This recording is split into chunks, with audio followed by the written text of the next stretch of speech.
बच्चों आज कुछ इंपॉर्टेंट टर्म्स है अल्टरनेटिंग करंट में जिसको डिफाइन करने जा रहे हैं। शॉर्ट क्वेश्चन इस पे भी बनते हैं। आप लोग प्रीवियस ईयर क्वेश्चन देखिएगा, ये क्वेश्चन 2 मार्क्स पे पूछा है, ये टर्म्स को पूछा है डिफाइन करने को। ठीक है, तो आज हम इसको डिफाइन करने जा रहे हैं। फर्स्ट क्या है, रिएक्टेंस। रिएक्टेंस क्या होता है?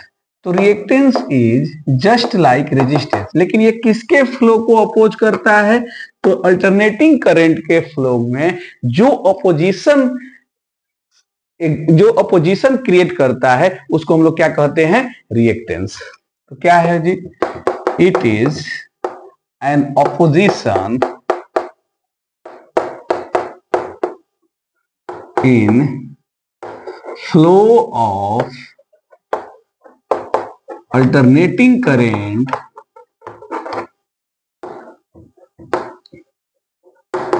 in circuit it is just like, क्या है ये? it is just like a resistance, ये रेजिस्टेंस के जैसा होता है। ठीक है, सेकेंड टर्म दिया है कैपेसिटिव रिएक्टेंस। कैपेसिटिव मतलब कैपेसिटर के कारण रिएक्टेंस। ठीक है, कैपेसिटिव रिएक्टेंस, ये भी ऑपोजिशन ही है, रिएक्टेंस है तो ऑपोजिशन, लेकिन किसके कारण? कैपेसिटर के कारण, इसी से बना है कैपेसिटिव। तो सेम टू सेम है डेफिनेशन इसका। It is an opposition in flow of alternating current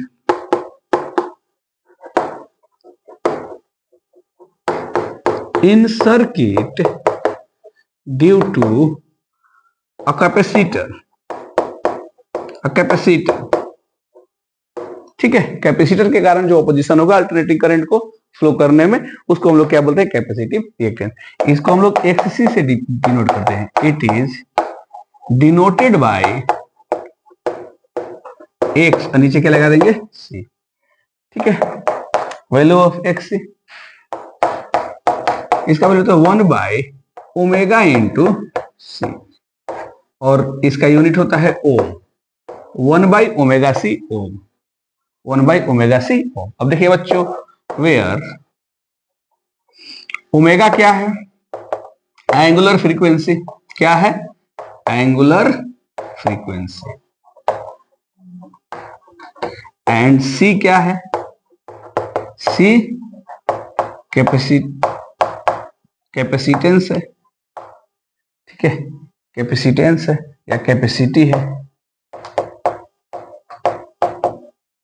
of a capacitor. ठीक है, अब थोड़ा इसका ग्राफ देख लेते हैं। एक्ससी का मींस कैपेसिटिव रिएक्टेंस का एंगुलर फ्रीक्वेंसी के साथ ग्राफ।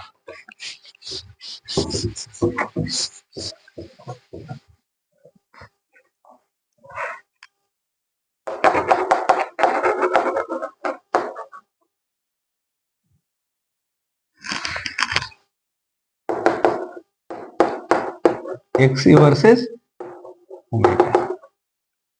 देखिए एक्सी कितना है बच्चों? 1 by omega into C. C तो कांस्टेंट रहता है, तो हम लोग ये 1 बाई सी हटा देंगे तो क्या मिलेगा? एक्सी इनवर्सली प्रोपोर्शनल होगा किसके? ओमेगा के।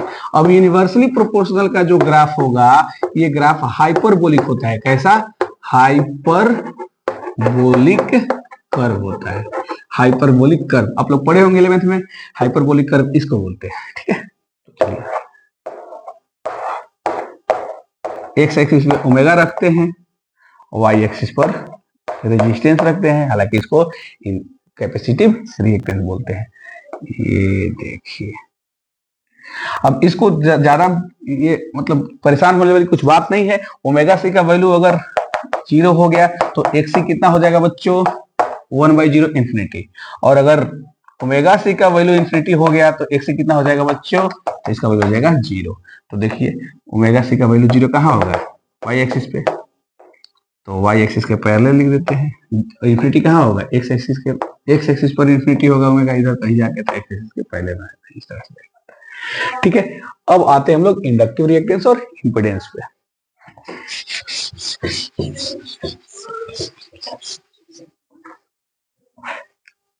थर्ड वन है इंडक्टिव रिएक्टेंस। डेफिनेशन में कुछ दम नहीं है, उसी के जैसा है। It is an opposition in flow of alternating current in a circuit due to, इस बार क्या हो जाएगा, इंडक्टिव है मतलब इंडक्टर, किसके कारण, एल के कारण, सब बताएंगे डिटेल में। इट इज एन अपोजिशन, किसके अपोजिशन में हो, in flow of alternating current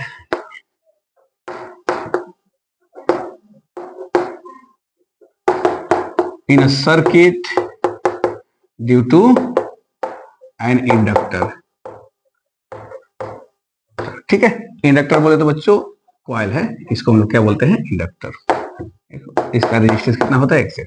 ये सब ओहमिक एलिमेंट है, हम बता देंगे अभी, इसको थोड़ा देख लेते हैं। इसको किससे डिनोट करते हैं, तो it is denoted by XL. It is denoted by X, नीचे एल। एक्सएल इक्वल टू क्या होता है बच्चों, पढ़ चुके हैं हम लोग, पढ़ा, ये एलसी सर्किट ये समय पढ़ाए हैं, sorry L only circuit, R only circuit और सी ओनली सर्किट पढ़ाए, एलसी और एलआरसी पढ़ाना है। तो एक्सएल क्या होता था, ओमेगा इंटू एल। ओमेगा क्या है, एंगुलर फ्रीक्वेंसी,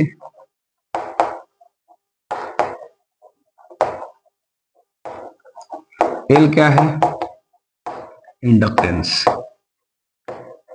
ठीक है, सेल्फ इंडक्टेंस, इंडक्टेंस। ठीक, अच्छा इसका अब यूनिट क्या होगा, ओम। क्या होगा इसका यूनिट, ओम होगा। ठीक है, ग्राफ देख लेते हैं इसका भी, एक्सेल वर्सेस ओमेगा। एक्सेल ना डायरेक्टली प्रोपोर्शनल है किसके, ओमेगा के। और डायरेक्टली प्रोपोर्शनल का क्या होता है, straight line passing through an origin. ठीक है, इधर ओमेगा लिख लेते हैं एक्स एक्सिस पर, वाई एक्सिस पर एक्सेल लिख लेते हैं, और ये हो गया ग्राफ। ठीक है, इसका ग्राफ है। तो ये भी हो गया, अब इम्पिडेंस बचा है, तो उसको भी देख लेते हैं बच्चों।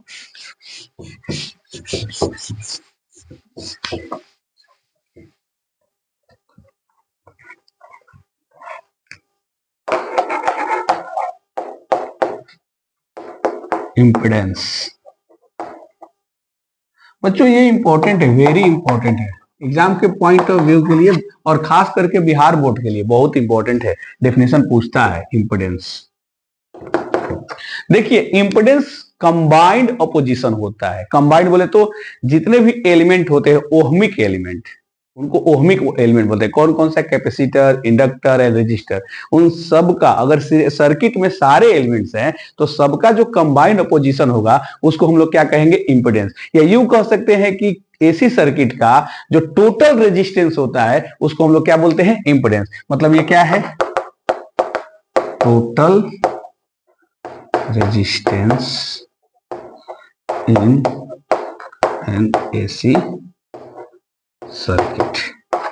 ठीक है, चलिए इसको डिफाइन भी कर देते हैं। तो it is a combined, combined मतलब सब मिला के, combined opposition in flow of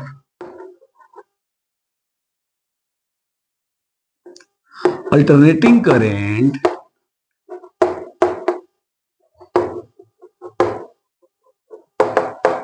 in a circuit. सीकेटी का मतलब सर्किट है बच्चों, कंफ्यूज नहीं होना है, सर्किट है, शॉर्ट में लिखे CKT. In a circuit due to all element, all element बोले तो R L C is called. ठीक है, ठीक है, ड्यू टू ऑल एलिमेंट। ठीक, ऑल एलिमेंट, कॉल और छोड़िए हो गया।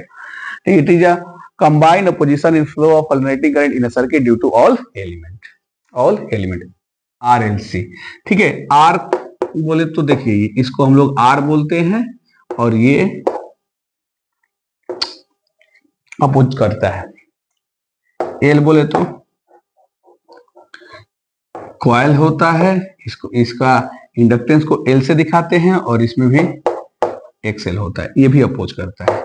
और सी बोले तो ये सी है, कैपेसिटर है, इसका एक्सी लिखते हैं रिएक्टेंस को, और ये भी अपोज करता है। ये सब के सब ये तीनों के तीनों क्या है, तीनों को हम लोग बोलते हैं ओहमिक एलिमेंट। कौन सा एलिमेंट है?